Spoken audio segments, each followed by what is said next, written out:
В этом эксперименте.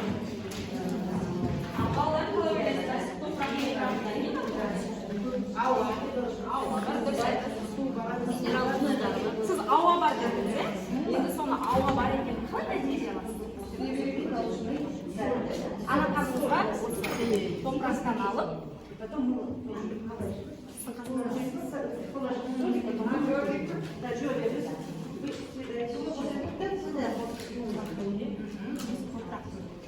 құрамында ауа бар екенін қалай нәтиже? Теперь возьмите и попробуйте. Суға салғанда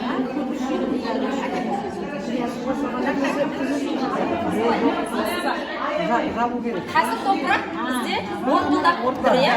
Оны жапсаңыз, Оны қатты қысса, ол көлемін өзгертеді, иә? Енді қазір бұл көлемі қандай? Бізде көлемі көп болды, иә?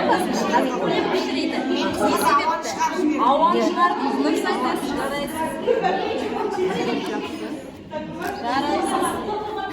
Келесі алкоголге сіз айттыңыз, иә? Топырақтың құрамында су бар. Енді біз осы салфетканы пайдалана отырып, топырақтың құрамында су бар. Қалай пайдаланамыз?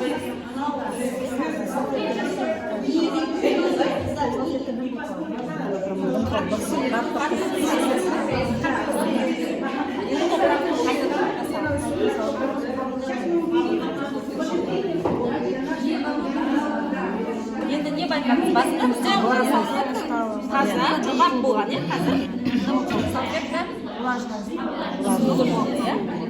Яғни топырақтың құрамында. Тағы да бізде бір эксперимент. Тағы да не бар деп ойлайсыздар? Су мен ауадан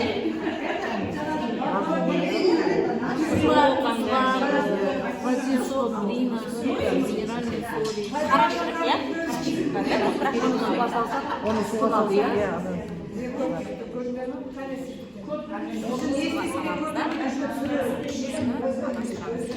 біраз уақыт тұрсын. Содан кейін тағы қараймыз. Сонымен балалар, неге күнделікті жүріп жүрген жолымызда неге топырақ?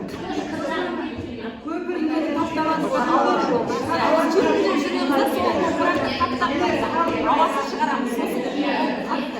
Ал неге бау-бақшадағы топырақтар орпылдақ болады? Ауасы бар. Дұрыс айтасыңдар балалар. Ол жерде ауа бар. Сол себепті өсімдіктер жайқалып өте жақсы.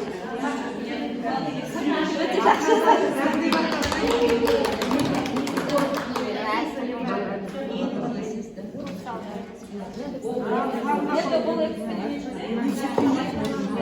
семейнікі ғой сөйтесің.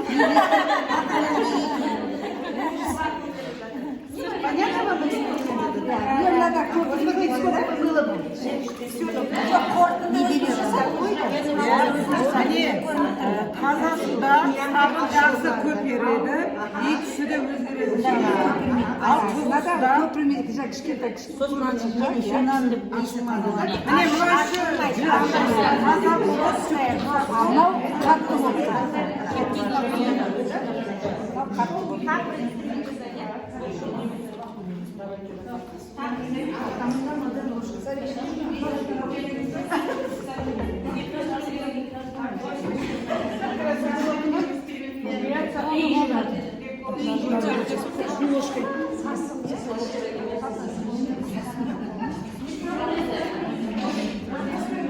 Бұдан не шыққан жоқ. Ана жерде ана неден қандай синтетикалық неден. Здесь мы взяли 2 яйца, да? В этом эксперименте увидели. Вот, пожалуйста.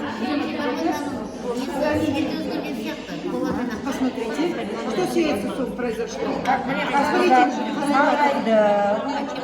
А теперь посмотрите то яйцо. Что вы можете сказать?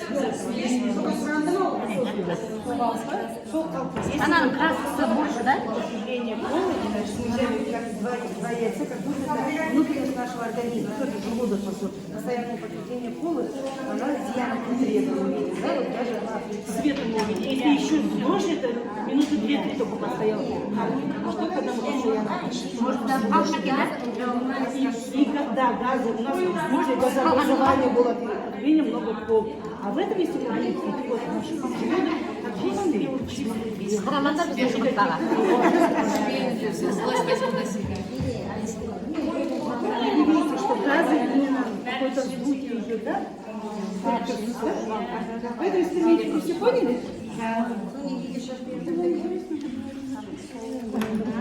Очень интересно.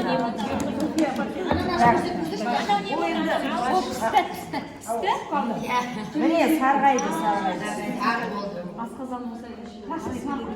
А мынау ақ болып тұр.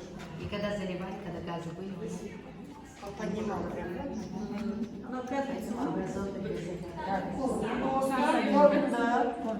Кола ішпейміз мүлдем. Ақ су ішеміз. Себебі біздің сүйегімізді құртады, кальций құртылады, асқазанымыз құртылады, бояуға.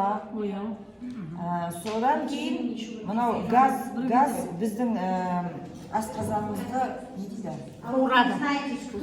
асқазанымызды ішек ағзаларымызды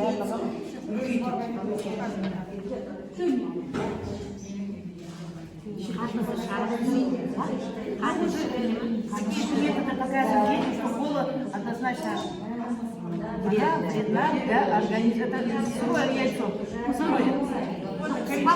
Ол біраз тұрғасын, не, жұмыртқаға шейін, жүйткіліп кетеді. Из-за этого, да, и она должна подняться. Но это время дальше копится от этого. Вам понятно.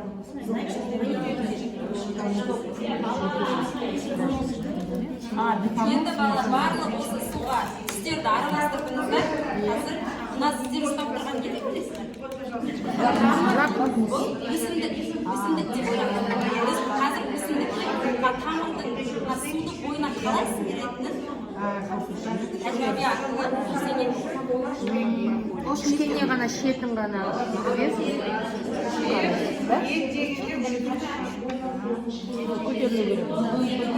Как оно питается, растение, да? Цветы же тоже красивые.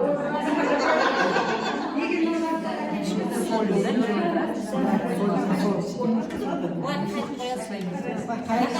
Әсі өсімдік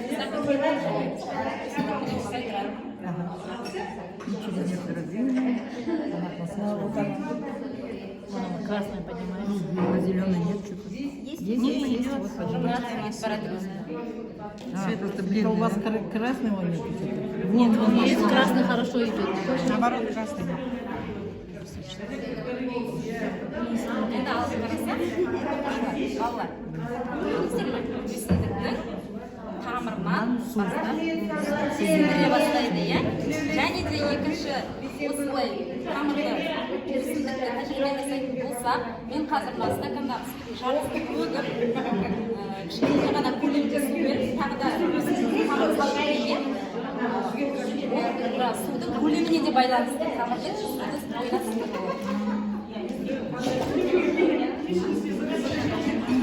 Мало воды, мало красоты, да? Да, мало воды. И он не питает до конца растения, получается, да? Обильно нужно позвать, да, получается? Она медленнее. Другой сейчас даже классный.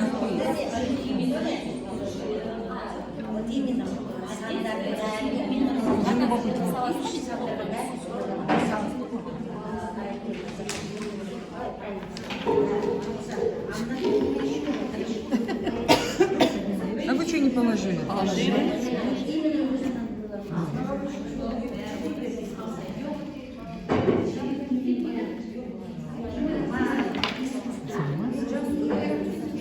Медленно идет, да? Неге деп ойлайсыздар балалар? Класс. Өйткені біздің өсімдікке құйып жатқан суымыздың көлеміне байланысты. Егер аз суымыз болса, ол тамырының барлық жүйкесі жетпейді, иә? Ал көп су құятын суның тамырынан Жапырақтарына жетеді.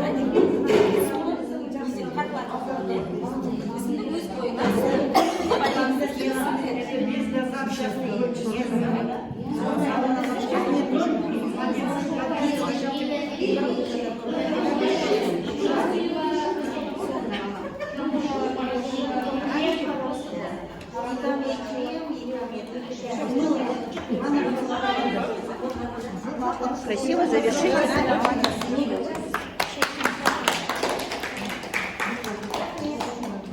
Әдемілеп қорытындылар. Красиво завершите. Перечислите, какие опыты. Что... Уважаемые коллеги, вот мы провели немножко с вами такие эксперименты исследовательские на уроках, задания употребляем, говорим, показываем детям. Я думаю, что было доступно для вас. Спасибо за внимание. Сіздерге дүниетану сабағындағы зерттеу жұмысының дағдыларын көрсеттік. Әртүрлі зерттеу жұмыстарын көрсеттік. Бұл жерде балаларды жаңағы бірінші топқа мен мысалға жаңағы топырақтың құрамын зерттеңіздер деген тапсырма бердім. Оқушылар өздері топырақтың зерттеу жасап отырып, топырақтың құрамында судың бар екенін, топырақтың құрамында ауаның бар екенін, және де саздың бар екенін, қара шіріктердің бар екенін өздері зерттеу жұмысын жасау арқылы жүзеге асырды. Тағы да көптеген зерттеу жұмыстарын жасадық.